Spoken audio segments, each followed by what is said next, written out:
welcome to the Making Sales Social podcast, featuring the top voices in sales, marketing, and business. Join Bryn Tillman and me, Bob Woods, as we each bring you the best tips and strategies our guests are teaching their clients, so you can leverage them for your own virtual and social selling. Enjoy the show. Welcome back to Making Sales Social. We interview a ton of experts and thought leaders. This one, you're going to be surprised because when I say his name, you're going to think I'm talking about someone else. I am interviewing today Jeb Blount Jr. So excited. He is digital learning expert. He's a brilliant sales guy. He has a big shoes to fill, but he's doing a great job doing it. And I'm excited to talk about how the next generation is using the traditional sales outreach, but incorporating social selling. Welcome, JBJ, as you're known internally with all your buddies, and how I was introduced to you. Thank you so much for having me on the show. I love social selling and what it can do for the tool belt that sellers have. I like the conversations that you specifically have around them. So I've been following you for a very long time. And for those that don't know me, I'm the taller, better looking Jeb Blount. So if you want to find me on LinkedIn and social media, you'll know the difference between the two. There'll be no confusion, but our voices do sound very similar. So if you haven't checked out us, go look us up on LinkedIn and we'll get connected. But Bryn, I'm so happy to be here, and thank you for letting me talk on your show. We'll see what comes out. Yeah, well, and that's what's so fun about these. Well, I met you in person when I was at your studios recording, and I'm going to be back down again recording in under a month, where we're going to talk deeper into Sales Navigator and some deep sales stuff.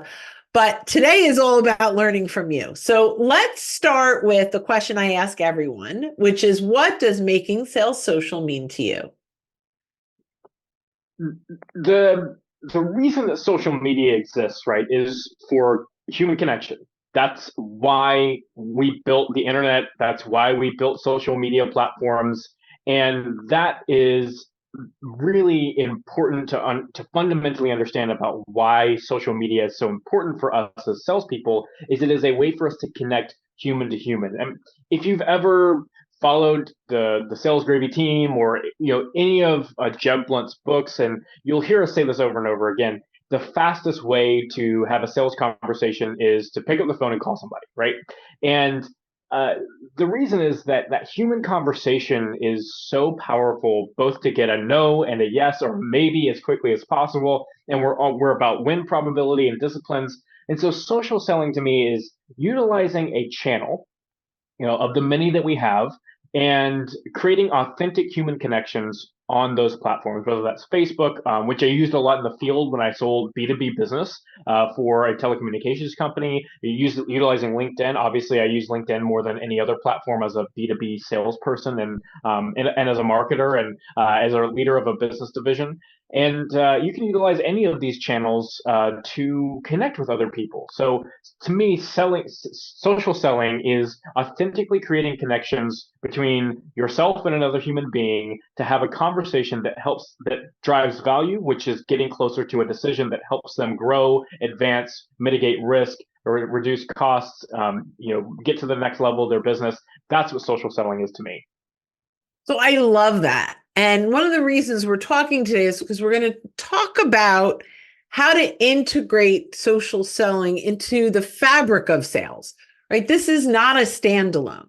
You can't close a complex deal with social selling, but you can open the conversations and you can nurture those relationships through social selling. So share with me a little bit about how you use LinkedIn, social listening let's start with build a list of companies that you'd like to go after. Sure. Building a list of companies, there's so many ways to do this. And the tools that are available to most sellers, I would say most, in a large company, you might have ZoomInfo, you might have Apollo or Seamless. For smaller businesses that have just a few salespeople, this may very well be a manual task that you have to go get done. But the way that I utilize LinkedIn is I start with use cases. So I think about this when I think messaging, when I think about my ideal customer profile. It's what are the businesses that have had success working with me or my company if I haven't been in the business for very long. And then, if there's marketing use cases or case studies, go find those. And the best thing to do is just start with what works. I watch so many salespeople, and I've done it myself. We spin wheels trying to figure out, we're like, well, we've got a great product, so let's go find a market. We try and almost over entrepreneur our way into finding the right business or the right vertical, and then we throw spaghetti at the wall. We hope something hits, and we can start with, okay, what has worked in the past, and then I utilize LinkedIn this way. Find that company that bought from you and had a great success, and you can go find other companies that look exactly like them and smell exactly like them utilizing LinkedIn. All you have to do is go to their page, and it'll show you on the side who they've connected with, who those companies are like. It'll give you 4 or 5 of them right off the bat, and then you just do that a couple more times. You got a list of 10 companies. Go find the people you want to go talk to, because on their pages, you can literally on LinkedIn search in the people section, sales. For me, like a sales VP will show up, or the president, or the director of sales, and I can go connect with them or build a list of them. And that's typically how I build lists from LinkedIn is, find the use case, find the case study that works, and then just go to LinkedIn and I do like high intensity sprints. If you've ever followed us, we love tips, high intensity prospecting sprints. But I use a Pomodoro timer, set it to 15 minutes, and I go find 5 companies that are like the one that I sold to that had success with what I did and was a great ideal customer profile. I'll take 15 minutes and go find a list of 5 companies. Then later on in the day, I'll have another 15-minute block, and I find the people I want to talk to at those companies. And then a little bit later, 15 minutes, I go and do some research on maybe 4 of those contacts and find out who they are, how long they've been there. And I don't waste 3 hours of my day doing that, but I bang it out, and I've got 10 people that I can go call the next day. That's how I use it. So I love that. And I think the way that you describe that is so tangible. Like, it's so easy to do. You just go to the page, you look at other companies like that page. One thing I'll add to that is when you build that list of people, look at your social proximity. Do you have any first degree connections, or do you have second degree connections where there are people that might be able to give you a kind of an edge in? Now, for me, I tend to slow down my outreach, very specific. So when I do outreach, it's really, really warm. You tend to do more volume, and there's no right or wrong. It's just sort of like our personal approach. But one of the things that you said, which I think is brilliant, you've got 10 people, not hundreds of people. So it's still honed in to the right people. And when you make a call, you now have a name that you're asking for, right? Yes. So it's not, hey, who runs your sales department? But hey, is Jane Smith there? Right. And getting through gatekeepers is easier. And by the way, if you have a warm connection, so I want to get to Jane Smith and I see JBJ knows Jane, and I drop you a note. How well do you know Jane? This is where I'm looking to get. When I talk to her, should I tell her you said hello? Now, when you get there, hey, Jane, I was talking to JBJ, he says hello, and now you've warmed it up. So I love your pathway in. There are so many different ways in, and that's very much underutilized and probably the fastest way to get, in our world, kind of a pre-qualified list to go after. So I love that. Yeah. Absolutely. One of the challenges that I find when I train sales teams and when we work with sales teams is there's almost the opposite end of that, right? So the one side of this is that you don't know anybody and you're just going to call companies and see who's in charge, and you didn't do any research, and you're essentially just trying to qualify them from ground zero, which in some cases I love doing because it's a great way to just sort of learn the prospecting path. And get some volume in your calls and get some practice. So it's a great way to shake up the cobwebs in the morning. Just go call random companies and see what you can find. But when you are dealing with an ideal customer profile, you know what you're targeting.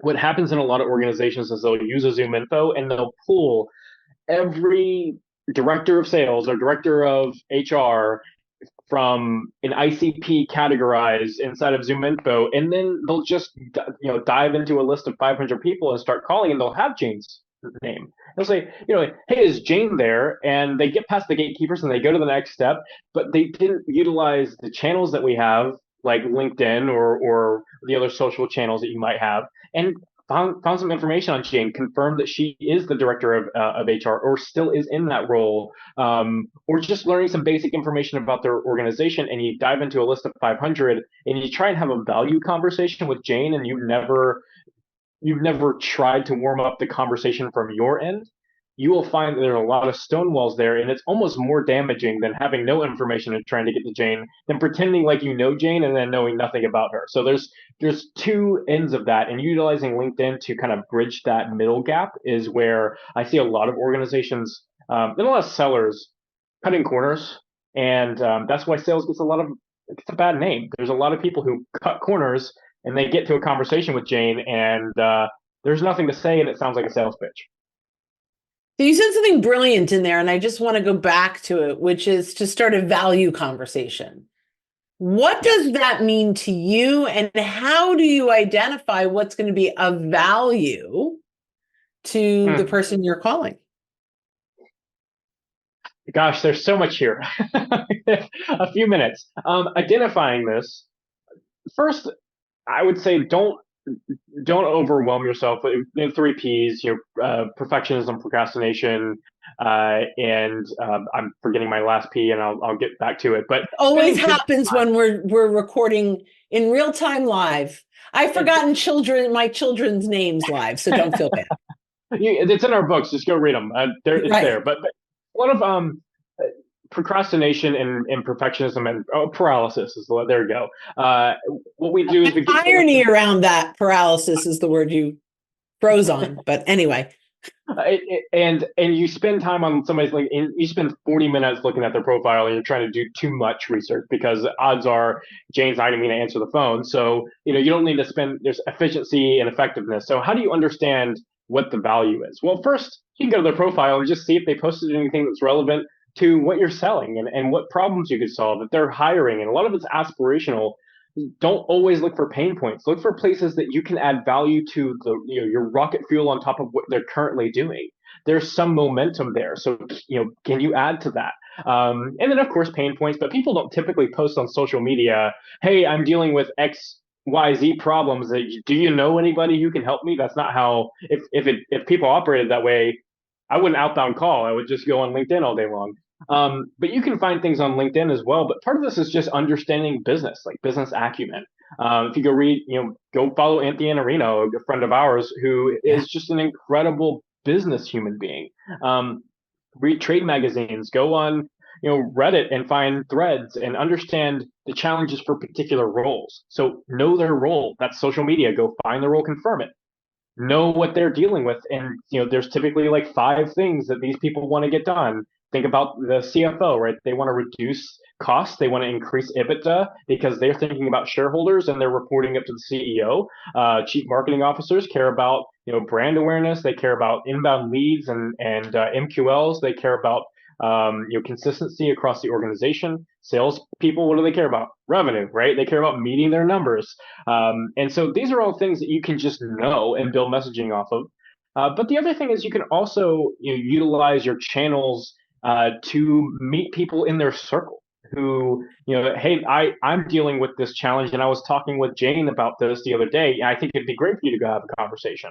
So there's so many different ways for us to know what value is to them, and then delivering that value is a different, a different topic altogether. But when I think about value, I think about what I can do to affect their life positively or change the trajectory of what's happening in their world.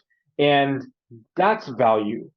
Not that I have a great product or that I have, Sales Gravy is the best training organization in the world, and we serve the top 25, S&P 500 companies. It's not true. I'm just making that up. But, we serve all of these different companies with logos, and we've got 1,000 hours of training on Sales Gravy University, and I give you the whole marketing pitch. But if I talk to Jane Doe in a conversation, or I LinkedIn message this person, or I send them an email, Jane doesn't give a, sorry, I don't want to cuss on your show, but Jane A doesn't give dang. a dang, a darn, a shoot about what I have done and what this company has done on our end. They care about what's in it for them. So change that messaging to speak to them as a human being, both in their role and as a business person. So that's what there's so many parts of this that we could just dive No, I into. love that. I love that. I think want to go back to what you said because I feel like we could kind of bridge this gap with something you said earlier, which is go back to your success stories and find out what was the challenge they were having before they hired you. Because that's probably the challenge most of your prospects are having. Yep. So, yep. And speaking of stories, right? When you look at the case studies, they should start with there was a hero, the company that you worked with. They were in this, they had this situation, this problem, and they didn't see a way out of it. And then they decided to move forward with a provider like yourself, and that provided a solution that got them out of the untenable situation. And then they had X number of success because they implemented your solution. And that's just the story that they tell. So whatever that problem was at the beginning, just speak to that. Most companies will have some kind of similar story. You'll be able to make a connection. and chances are, if they don't, you're probably not a good fit. And then you can move on.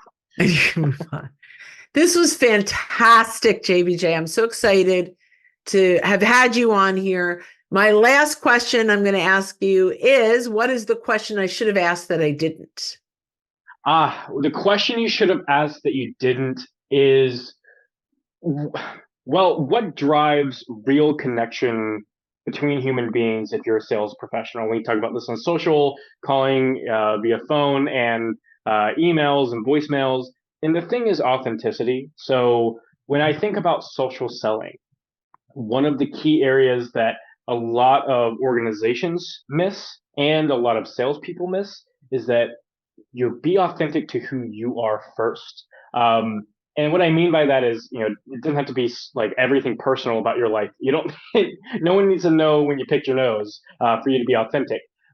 But you have to be willing to show that you are learning, you're on the path, that you're speaking the language. You have to have real conversations with people and learn from them. And a lot of people love, when people share mistakes, like, hey, I had this conversation and I missed, and here's why I lost. And here's where I think that it could have gotten better. If you're a sales professional, put that journey out there on social media. Give yourself some depth rather than the marketing spiels and and calling on people and saying the 4 sentences that your marketing department put on a brochure. Really think about how you can be authentic in every channel that you have. And so when you think about social selling, the key aspect for me and what I look for, especially as a leader in a business, is, are you looking to actually connect with me, or are you looking to transactionally set an appointment because you have a quota to go hit? And the line that lies right between those two things is very thin. And if you can walk it well, you'll be more successful than most of your peers and most people that you're around. That's a great way to end this. So if people are interested in learning more about you and Sales Gravy, where should they go? Great. That's a question you did ask me, and I'm glad you did. The best way to engage your sales professional journey and deliver a better presence in any space that you're in because you developed yourself, the number one investment you should make is in yourself first, because you have the greatest ROI. You can control that. And Bryn, who I love and follow and has all of the best social selling tips in the world, there's no one better that you can learn from in this world of social selling. She has many classes on Sales Gravy University, and Sales Gravy University is the most powerful engine for learning as a sales professional and as a leader. So if you haven't checked it out, go to learn.salesgravy.com. That's learn.salesgravy.com. If you haven't signed up for anything before, use code FREECOURSE. And I'm sure if Brandon, in the show notes below, you can link one of your courses below. Take that for free and learn from the best in the business, not just us, 2 people sitting here, but from 40 different experts. And that's the best way to get connected to Sales Gravy is learn.salesgravy.com. Thank you. Now, I am honored to be an instructor on Sales Gravy University, but I am blown away at the talent beyond the people, the Amy Francos, the Anthony Inarinos. I mean, you have absolutely hands down some of the top sales voices on Sales Gravy University. And while I have my own courses, I send many people to Sales Gravy University because it goes way beyond. And any sales topic you can imagine that you want to learn about, you'll learn there. Thank you, JBJ. I hope to see you when I'm back there next month recording. And for everyone listening, when you're out and about, don't forget to make your sales social.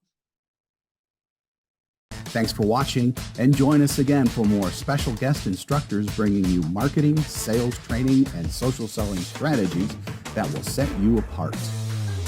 Hit the subscribe button below to get the latest episodes from the Making Sales Social podcast. Give this video a thumbs up and comment down below on what you want to hear from us next. You can also listen to us on Apple Podcasts, Spotify, and Google Play. Visit our website, socialsaleslink.com, for more information.